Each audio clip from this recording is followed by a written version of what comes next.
такие вот стрит-фуды. Посмотрите, сколько. Мы зашли в обычный ларек, как вот сказала нам Настя. Просто с виду обычный ларек.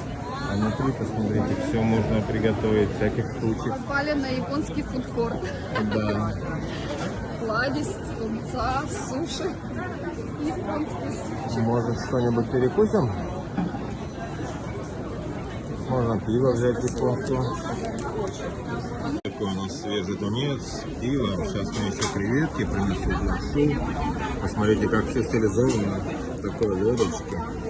Сейчас я палочками это попробую. Надо, ты должна попробовать. Кому дать? Ну Целый что? кусок. Ну что, пробуем тунца? Кстати, вкусно очень. Он солененький.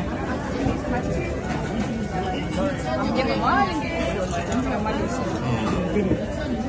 Вкусный.